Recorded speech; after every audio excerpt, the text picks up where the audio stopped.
three, four trends we are seeing. One is financialization of savings is getting really mainstream. Now, what does that mean is that I am a retail investor. I have systematics.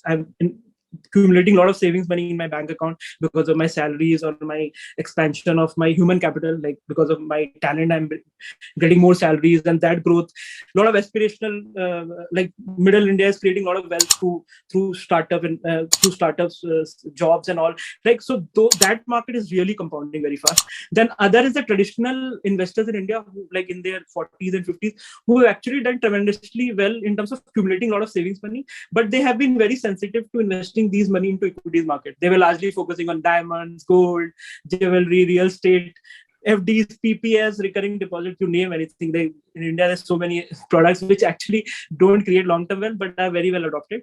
So these investors are realizing that in a longer term view, if I look at equities, it creates systematic wealth. So that awareness with the investors who are accumulating savings for the first time, or the investors who have accumulated savings over a long term, both are realizing very aggressively, and that is moving a lot of savings money into equities market. And that is why you see the markets are largely supported by retail investors these days, because there's a systematic movement of money going beyond the FDs of the world to equities market.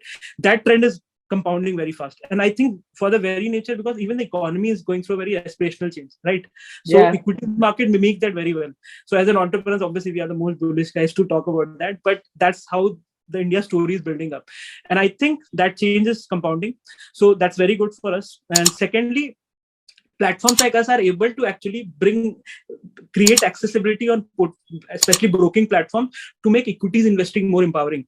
So that compounds well, because otherwise it's very intimidating to get into equities in India. Like if you leave the finite set of customers, especially on the FinTweet community who actually talks about markets a lot, most of the people, they really don't want to talk about markets, and they feel intimidated because they feel it's very difficult to follow the market. So my savings money will get destroyed or things like that.